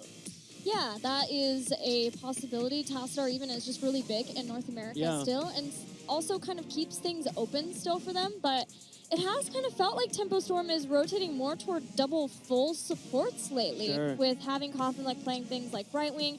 We saw him play Malfurion, and I hadn't ever seen him play that before. Even a Lily sometimes they'll pick with him. That may not feel like that would be their #1 pick for this such important slot. So they're going to actually opt into Sonya since Malthael was banned. I really wonder, we saw one of the rare Kel'Thuzad picks towards the end of the season. It wasn't necessarily the most meaningful game, but they've generally picked a lot of mage-style heroes, whether it's the Chromie, Gul'dan, or Kel'Thuzad towards the end of the season. As you said, now they're going more towards the double support style, and with you going double support style, you generally go into a more sustained style hero. Gul'dan's the only one that kind of fits that realm, but you got to think it's probably more than likely going to be an auto-attack style hero that we'll probably see. I mean, the double pick for the Deadlykittens right now. One of the heroes that I would definitely expect to make an early appearance again, for the reasons that have been pointed out throughout the day, is definitely Muradin, especially also since he can, of course, pressure Sonya a little bit more. Waveclear, of course, is a big question mark still. And there's so many heroes still around that you can pick here. Tassadar was pointed out by you for Tempo Storm. Deadlykittens could also decide to go into one of those hyper carry double support comps, especially since Tassadar not only excels to emphasize another hero, but the one cool thing that you have with him as well is just the vision on the map. And once you control the 2 turn-in points, you can really attempt to snowball. This is actually a combination that we've seen from a lot of teams in the eastern side of the world. Auriel and Garrosh. Auriel actually stepped Garrosh very well when you're playing offensive, especially when you're pushing in the Web Weavers. The Tainment Strike into a wall sets up the Garrosh for the easy engage into the throw behind. So it's actually a really deadly combo. There's a lot of opportunities on Tomb of the Spider Queen in general, just because of the structures. And it was kind of when we first saw Lucio, it was back at the first Western Clash. And it was Lucio all the time on Tomb of the Spider Queen. Most teams considered it the better battleground because he had so many walls to ride on. It's kind of a similar value that we'll see out of Auriel, is that you have several walls to use for the Detainment Strike. What picks are you thinking next for Tempo Storm? What would you like to see here, Caldor? Rhaegar. I would really love to see supports now being targeted, and Rhaegar is also chosen. It makes so much sense for them to get him here simply because it adds the extra wave clear. It's great in the synergy with Sonya, and it's also one of those moments where you have to you're forced to already take a support, since if you don't, you allow the Kittens in the next rotation to pick up a second support for themselves, ban out another one, and really start to choke you out a little bit on the utility supports you want. Genji and Greymane being hovered here. Genji, a Tempo Storm normal hero that you would see from them pretty often. Also, by the way, we haven't really mentioned that yet, but Rhaegar, of course, as the support choice makes so much sense since he adds the utility too and has his panic buttons. But they also picked ETC, and ETC is exactly the hero that we pointed out earlier as a great counter to Garrosh, which we now see on the side of Deadlykittens. So if you position badly with Garrosh, ETC then has that opportunity to slide in and push into the team and make sure that there's a kill confirmed. I think that one of the things that concerns me most about Deadlykittens is the fact that they're so heavy on the Greymane. And Greymane is not a very good Auriel battery. And in the past, we've seen NSJ, and it's been a while, and he told me we're unlikely to see a Lunara. It's something that he's excelled on in the past. That's generally up that alley, but they've been on that double support NSJ carry style that I'm not really confident here about a Greymane. And I'd almost like to see maybe Banavala force them into something else, especially if you plan on going double support, make him play the Lunara, things like that. If you've researched that hero, the only fallback option there beyond that, however, is a Cassia pick that we have not seen yet, and Cassia might be prioritized here. I actually, call me crazy, don't mind Zul'jin as well. If that Greymane were to fall off there, Zul'jin can actually be kind of decent with the Ariel, but it's good against multiple melees if you can stay away from that leap flash full-on engage. But of course, you'd have to move into another support. I'm just saying there are options outside of what we saw from there before, but I feel like we're going to get that Greymane no matter what. And SJ looks like he's at home on that hero. You compare to other heroes that he picks up, and it feels a little bit off. So we'll have to see what he moves into. I mean, one of the things that I'm actually still waiting for is a follow-up for Garrosh's combo. We don't really have anything to go for that lockdown then to really confirm a kill or that burst damage and afterwards. So as JR said, we need a battery for Oriel. Greymane doesn't really excel here too much. I would like to see a follow-up on Garrosh combos to really make this composition in general a little bit more scary.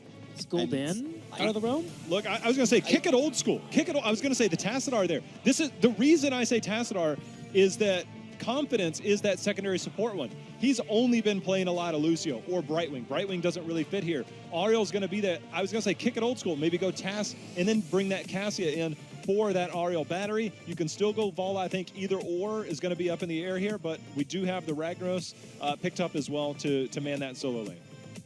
I'm questioning the Oriel at this point. I'm not quite sure if she had to really be such a high priority for them. You have Rhaegar open, so I would have preferred them to go into Rhaegar. It would have made them overall a bit more flexible than Oriel with the setup they're playing right now. There are still batteries around, but I feel it already pushes you in a certain direction where I would have preferred them to keep themselves a bit more flexible to adjust to what Tempo Storm is doing. I feel like at this point it basically has to be Vala, just because you might want that second interrupt, and as it stands, the only interrupt you have is going to be a Detainment Strike for a potential mosh pit.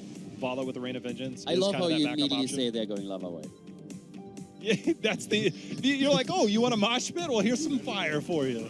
I mean, there it is. There it is. There is still a Sephora smash, but you're immediately glancing over that and saying like, nope, it's going to be lava way. No, I said Detainment Strike. There's no Sulfurous Smash. There's no such thing as that. Just ask Trixler. Yeah, there is no such thing. I deal with that on a daily basis, believe me. Psalm is going to log on to his Smurf here, Pharaoh, and pull out the Kel'Thuzad, which is one of the deadliest things that you can see in North American Hero League. Will it work out against the Deadlykittens? They always have some type of mage style. Their earlier game, they had Medivh, doesn't quite fit the same mold, but they love having a mage style to fit into that. You know, I said Chromie, Gul'dan, or the Kel'Thuzad, which we saw towards the end of the season against Team Freedom. They end up busting out the Kel'Thuzad, whose one-shot, one-kill potential is nasty. I mean, with Kel'Thuzad, you really want to pressure in. The problem is normally against him, you use dive, since he is quite squishy. That's, by the way, where Muradin would excel, but with the draft that we're seeing for the Kittens right now, it's not quite the hero that you would feel would complement that composition here. So, right now we have the Vala. We needed the battery for Oriel, and as you said before, we need additional interrupts against the potential mosh pit from ETC, so Vala makes perfect sense here. But Kel'Thuzad into that after the ban on Genji was a smart choice. One of the best counters towards Garrosh, burst damage. I'd say Kel'Thuzad brings a little bit of that to the table. Yeah, this now has become, can Kel'Thuzad do his thing? Can Psalm do what we saw Tempo Storm do with Kel'Thuzad versus Team Freedom, which was Tempo Storm lost that series, but that game versus Freedom on Tomb was so dominant for Tempo Storm. It was ridiculously dominant. Does Deadlykittens have what they need to slow down the stacking of those Blight stacks? I don't know about slowing down the stacks. They can slow down the game there with the Ragnaros, but ETC sets up Kel'Thuzad easily here to drop down the Frost Novas, get those Blight stacks going like crazy. I see Psalm having a very strong game here just because of Fury setting him up. And it's not just that. I mean, the slide's going to be there, and then they ended up going Malfurion again. Slide, root, that's an old combo. But now all of a sudden, you've got yourself that little ring there. It's going to lock you down. Circle of Storm. Lots of circles. What the Kittens have to do is control the objective. They need to snowball it with the objective. Kel'Thuzad excels when you push in with your team, so you can actually use the chains and into the structures and then chain people in, so the push potential is just magnified. If you shut that down by controlling the objective and get the double turn in at the beginning and snowball it to 10, then you can play around that and can really exploit his weaknesses. But that's something that they have to do, in my opinion, if they want to win that game now. Guys, this is it. One game to determine who moves on to face CE in the final match of tonight. Caleres and Dreadnought, please take it away. Thank you very much, Kelly, as we get into the final map now. And overall, a Kel'Thuzad coming out against No cleanse on the other side, most importantly. Yeah, Psalm was absolutely astounding on some of the games we were able to see him on the Kel'Thuzad in the past. You heard Gilly highlighting kind of the aggression they were able to display. And after seeing, the offensive playstyle in game number 2 here, I'm kind of really excited to see that playstyle here for Tempo Storm. Yeah, same, especially since, as I say, it's all the way down to the wire now. Game number 3 coming in. So without further ado, let's head into Tomb of the Spider Queen to find out who is going to be advancing on to keep themselves alive. Not even just qualify for the quarterfinals. They still have to go through CE, who is a fearsome opponent indeed, as Tempo Storm previously learned. So let's get into it, as I am here with Mr. Good Old Dreadnought. In the blue, we have Deadlykittens representing Southeast Asia, where we have Confidence on the Tassadar. Enavir is on Rhaegar. We have NSJ on the Vala. Next up is Stronger on the Garrosh, and I missed Jinwoo on Ariel. And to the right-hand side, Tempo Storm from North America. June will be playing Rhaegar. Next up, Fury on ETC. We have Cthulhu going to be rocking it out on the Malfurion. And next up, Psalm on Kel'Thuzad, a lot on his shoulders. And Caterpillar will be on Sonya. That rounds out their composition, looking to try and advance on to the next round. Deadlykittens has to find a way to slow down the blight stacks of Psalm to avoid getting chained en route consistently. Because if that does end up working well with the ETC setup, the power slide into the chains here, it could be a very, very short Tomb of the Spider Queen game for Deadlykittens. And just in general, short distances, which makes blight stacking even easier. Absolutely. The rotations and transitions we can expect out of Tempo, as we see already 3 blight stacks obtained. Psalm has been really, ever since Kel'Thuzad released, putting a lot of effort into it within the, Hero League, putting in the grind here. Yeah. And immediately with his performance within North America, it showed. He was a bar above every other Kel'Thuzad, and I'm really hoping it still continues at the international stage. Very good crisis management there, actually, by Psalm for a moment. He threw the chains out on one target, realized Garrosh was way too close to him, and completely changed focus, understanding that he had to deal with that. But Fury, under pressure, will go down. That's first blood. ETC falls. It's not been the most clean tournament yet for Fury. Yeah, very good job, though, for Stronger to kind of feign that weakness, abusing the passive there of Garrosh, and then getting the max range pull right on in. Yeah. That's going to net Deadlykittens. At least, I would say, probably both of the turrets here onto the front wall. Minimum of 1 turret, and more importantly, a smidge of experience ahead of Tempo Storm. So let's see how Deadlykittens is going to seize the advantage off the back of that. It was the 1 tower, which gives them a little bit of extra experience, pushing them on to that level 4 quicker. So there is the theory that they can try and get themselves a bit more control over those turn-in points with good pressure down on this bottom lane. But it's also, we have to keep in mind the fact that Deadlykittens keep sieging up. Hold up here, brilliant flank, nice follow-up there. Kattle's going to interrupt the drag, actually, so nobody's gaining a bit too much on either side, but respect the aggression of Tempo Storm, trying to push off NSJ on that Vala. Double-edged sword, really, for having an Ariel against the Kel'Thuzad. Of course, the AoE potential on Kel'Thuzad is very strong, and thus Ariel can heal. But as we said, the lack of that cleanse down the line, if those combos have become prevalent from Psalm, can be deadly. I mean, it can be legitimately 100-0. Some of the highest single target bursts. I don't want to say spell, because obviously it's a sequence of spells, but when the full rotation is some of the highest damage output that we have in all of Heroes of the Storm. But of course, it's after those blight stacks. The punishment there from NSJ and the members of Deadlykitten on bottom is very real, setting 2 kills now over Tempo Storm. Really big play there from NSJ, of course, backed up by his team very, very well. But a great anticipatory move to get in there and put pressure on against Kel'Thuzad. And this bottom lane has been a disaster. This is actually extremely bad for Tempo Storm. They need to gain some sense of stability down here. Yeah, absolutely. And I was trying to bring it up a bit before. The pressure that we see Deadlykittens applying is very, very effective into the Kel'Thuzad to be able to stop those blight stacks. Kel'Thuzad does a lot better whenever he is sieging. Yes, he can defend rather effectively. Talking about a brilliant combo. They're bringing them back together. NSJ able to vault right away. But my goodness, that was a very crisp and clean rotation there out of Psalm. No full action coming out for Psalm, going with the armor of the Archlich, and June managing to sneak in some turning up towards the top. Ragnaros, as well as other members of Deadlykittens, a little bit more busy about what they're just doing in lane. But it doesn't matter too much. No full turn-in just yet here for Tempo Storm. Although looking to put pressure on the bottom lane again, as they have to focus on this. They can't let this snowball as hard as it has done so far. Tempo Storm, if they're able to achieve a turn-in as well. Kel'Thuzad is one of the best sieging heroes in the game. Fury going to be tossed onto the back line. Deadlykitten's going to get that detainment strike back. And that is another kill for Deadlykittens. That sequence was beautiful. Absolutely. I mean, shout out to Jinwoo. Anytime a support can be the one to set up a play, I will always be the man to back that one up. That's right. Very well done. And NSJ's Volt out as well. Just perfect stuff to really bait in Fury as far as he went. But now, still the pressure continues on this bottom lane. Blight stacks are almost rounding 30 already here as we're 4 minutes into the game. That is absolutely ridiculous. So suddenly, we're going to find a situation to where Psalm will be packing a lot more punch with those ice chains and everything of the like. Yeah, so 4 minutes done. Yeah, I told you, Psalm on Kel'Thuzad is very, very impressive. That's for sure. Now, Deadlykittens here looking to try and get a turn in of their own. They may have to look towards the top turn-in point to try and get that accommodated for. But Tempo Storm realizes this. They are actually positioning themselves in such a way that they can try and cover both bases. Tassadar's up towards home. Not sure how many gems he has, but Stronger's going to keep trying down here. Very difficult against Kel'Thuzad. Yeah, I want to know, oh man, another power slide there, but the knockback puts NSJ in a bad spot. Good pull and flip out of Fury, but it comes at a cost. NSJ down. Chthon Lux's roots were amazing, catching 3 of them there, so Psalm could absolutely go off. More kills rain down. Jinwoo very low, he will fall as well. Triple kill goes over to Tempo Storm, and remember when I had asked for them to get some stability down in the bottom lane? That might have done it for a bit. Yeah, very well done to be able to get that punishment and bite back here, even netting the turn in there for Cattle up on top. Now, Red Webweaver phase is online, and this is when Kel'Thuzad is going to become a problem. He already has completed his blight, but it's particularly when he is sieging, because he can chain to his opponent's structures. It is suddenly, anytime he throws his chain onto a target, it's 4 seconds that you want nothing to do with defending your own structures. Absolutely. Wow, nice Glacial Spike pullback.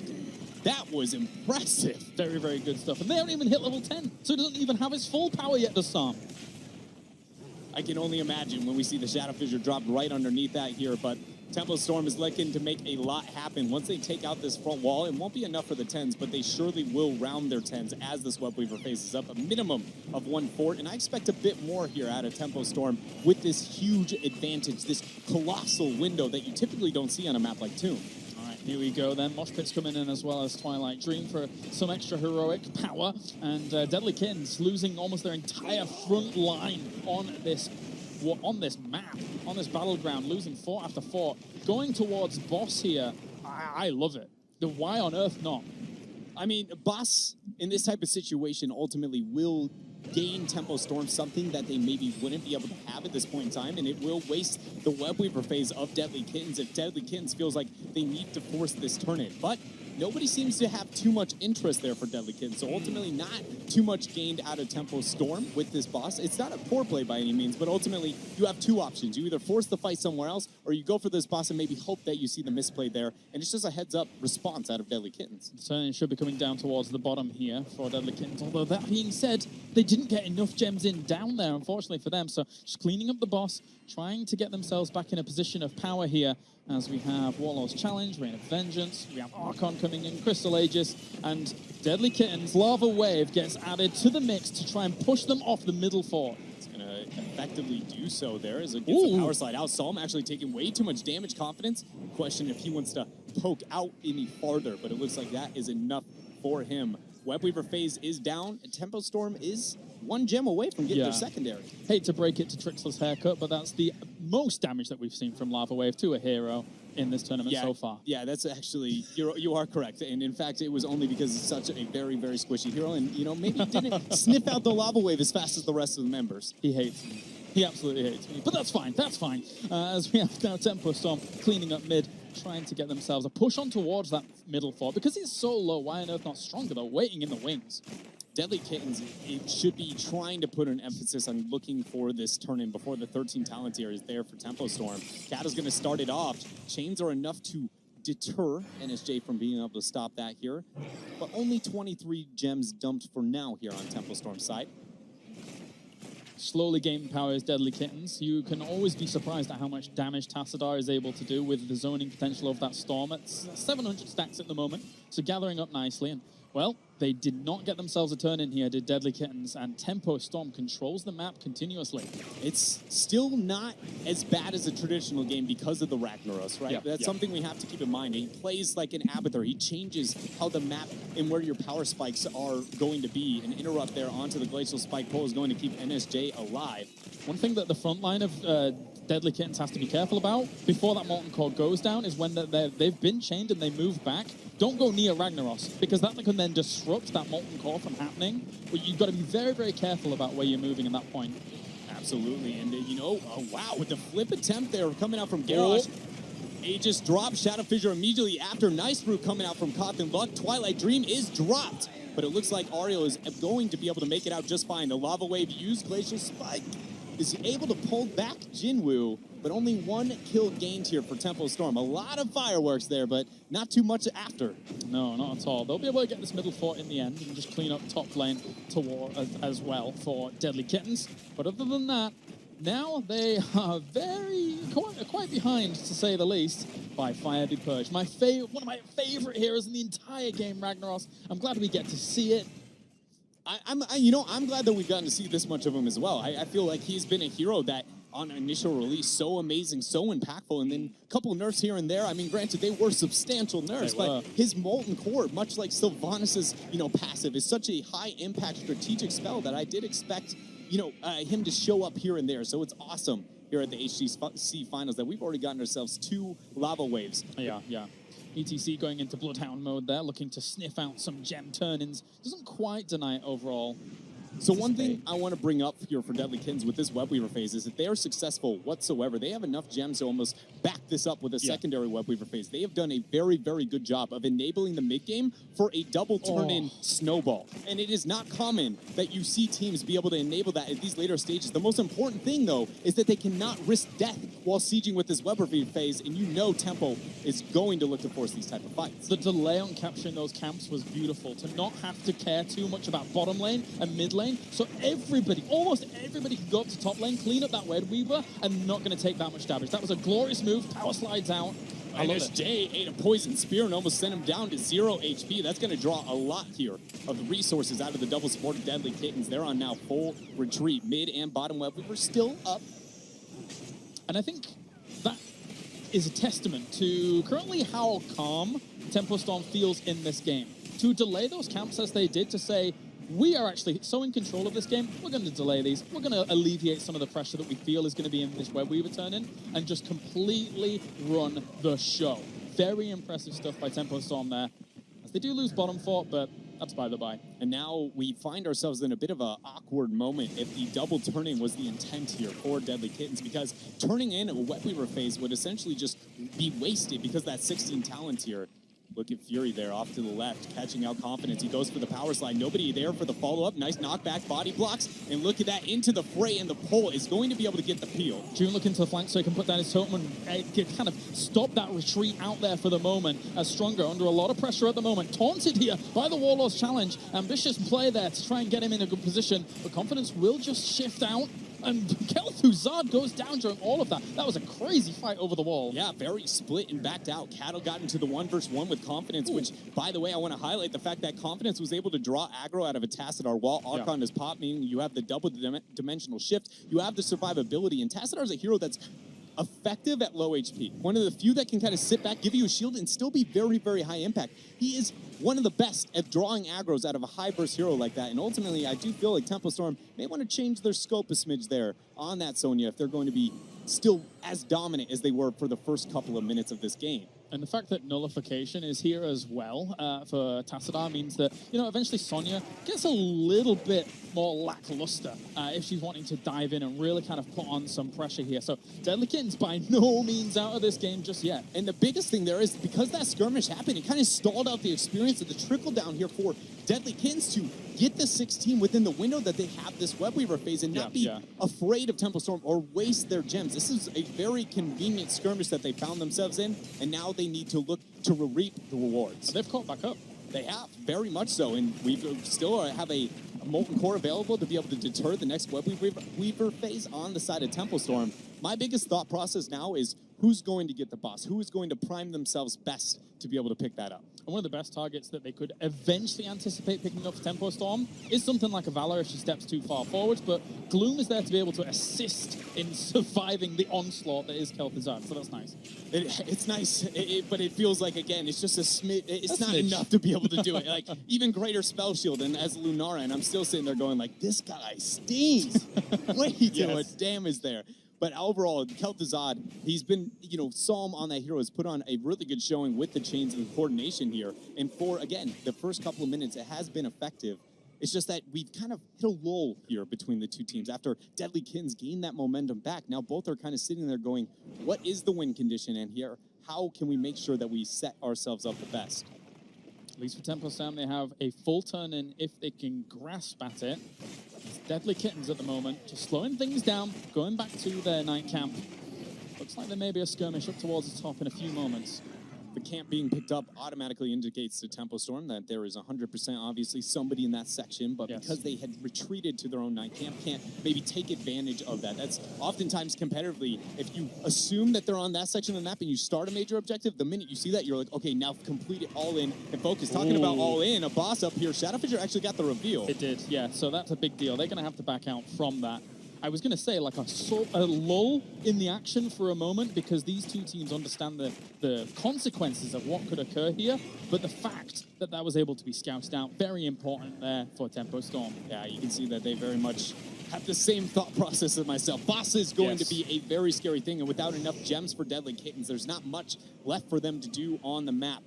59 gems are turned in here for Tempo Storm, but Kotha gets flipped. That's Malfurion in a bad spot. He gets taunted. Ice block canceled. Ancestral connects. Oh, very good save there. Stronger is going to have to back on out. He's not enough health to be able to continue on that push. Fury wasn't there to be able to continue with that full turn in there for Tempo Storm. So this fight is going to continue on. Good chains at the moment. Big AoE damage being going down. But Fury in the backlines now, being thrown in by Garrosh. And going to have to use the Crystal Aegis on Auriel himself. Cattle's getting chased down by NSJ. No vault there. Lava Wave coming through, trying to get the follow-up there, the alley-oop, but everybody able to make it out of the way. Deadlykittens using the space created, but the punishment is there. The Mosh Pit follow-up. Fury absolutely catching them completely off guard after that kill. That's a double as they look for more here on towards Ragnaros. Envy are trying to get out, uses the hand first to try and keep himself alive as much as possible, but no, he goes down. 3 kills for Tempo Storm. And Tempo Storm now has the world at their disposal. They are going to be able to pick themselves up this boss. They are going to lock in this next Webweaver phase, and now we are maybe moments away here from Tempo Storm taking this game.